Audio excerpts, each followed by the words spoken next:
Hakimo l'écrivain. Voilà. J'en profite pour me filmer également, pour garder une archive de cette vidéo là que je fais avec le portable. Bon, c'est une vidéo, c'est la deuxième séquence en fait. J'ai déjà mis une première séquence par rapport à Hakimo l'écrivain, par rapport à mon roman Gabriel et Lagdar, où je suis justement au centre-ville là, à côté du centre-ville de Marseille, en 5 minutes, du côté du pont de la Fausse Monnaie, voilà tout simplement. Donc voilà, on est à l'Estac, c'est génial, c'est super. J'adore justement, en fait l'alternative écrire, ne pas écrire, qu'est-ce que je fais comme activité pendant que j'écris pas, c'est très intéressant pour moi. Et ce qui me ressource le plus, c'est la promenade et la visite de lieux. J'aime beaucoup en fait, j'adore. Pourquoi? Parce que déjà, voilà, là par exemple, il y a une maison là de Paul Cézanne, un peintre incroyable, fabuleux, etc., etc. Bon, la maison elle a été retapée, mais c'est là où a vécu Paul Cézanne. En tout cas, quelques séjours, d'après la plaque qui est notée là-bas. Donc, c'est ça en fait, c'est de visiter, de faire des rencontres, de voir des gens. Voir des paysages, etc., etc. Ça m'inspire en fait. Plus je vais loin, plus je me promène et plus il se passe de choses dans mon esprit, dans ma tête. Et là, effectivement, d'être un petit peu éloigné du centre-ville de Marseille et de Notre-Dame de la Garde, ça m'inspire. Ça m'aide à prendre du recul et à enfoncer le clou, comme je le dis dans une autre vidéo justement. Donc voilà, n'hésitez pas à aller voir la première vidéo que j'ai mise là dernièrement. Donc et là je tombe là-dessus et ça va bien avec mon roman en fait. Cette plaque là. Regardez là, c'est magnifique. On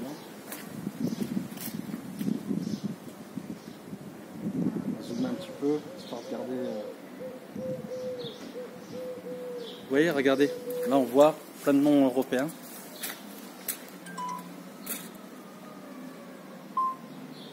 Vous voyez là on voit plein de noms européens. Là on a une plaque qui a été rajoutée, voilà, contre le nazisme, des anciens combattants d'Afrique du Nord. Voilà. En fait, qu'est-ce que vous voulez que je vous dise? En fait, Gabriel et Lagdar, c'est pas que ça raconte l'histoire du nazisme, mais ça parle du racisme, ça parle de la xénophobie. Forcément, à un moment donné, j'ai été touché par ça. J'ai déjà écrit d'autres choses par rapport à d'autres dimensions sociales, etc. Je suis pas forcément toujours que dans le social pur, la discrimination, la ségrégation, tout ce qui est lié à toutes ces problématiques, on va dire, que les êtres humains peuvent vivre les uns avec les autres, d'ailleurs, quelle que soit leur culture, quelle que soit leur couleur, quelle que soit leur religion, leur confession, leur spiritualité, etc., etc. Mais c'est vrai que dans Gabriel et Lagdar, ce qui m'a animé, ce que j'ai voulu laisser comme trace, c'est vraiment déjà l'idée du road movie, l'idée de mouvement en fonction de changer de ville, de changer de territoire, de rencontrer des personnes complètement différentes et surtout de strates complètement différentes. Et c'est ça en fait que moi j'avais envie de toucher, toutes ces représentations qu'on a vis-à-vis de... et l'identification vis-à-vis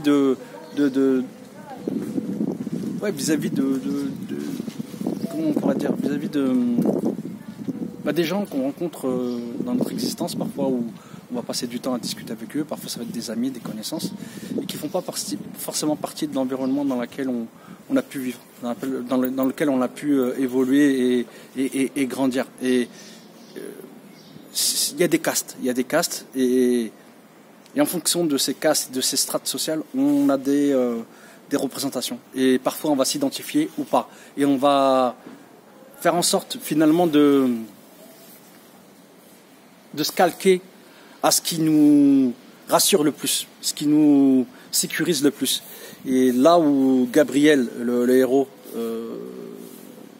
là où ça va être intéressant, c'est qu'il va il va se donner l'occasion de sortir de toutes ces représentations qu'il a sur lui-même et qu'il a aussi sur les autres. Parce qu'il va être contraint de le faire. Voilà, je ne vais pas aller plus loin. Voilà, je pense que de toute façon, j'espère que ça va marcher. Voilà, j'espère que là prochainement, la prochaine fois que vous me verrez filmer, ce sera en Algérie, à Constantine, ou on verra ou ailleurs. Et ensuite, je clôturerai mon roman en espérant qu'il soit dans les bacs et qui puisse vivre dans les bibliothèques, qui puisse prendre un petit peu de poussière sur les bibliothèques, dans les bibliothèques, à partir de septembre 2022. Voilà. J'aimerais bien que ça puisse toucher un petit peu l'Europe, les pays francophones, etc. Et s'il peut être traduit, c'est le top des tops. Voilà. On va voir c'est quoi qui va vivre. Voilà.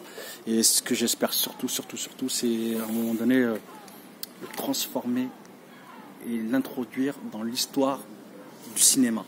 Voilà. Hakimo, on est là.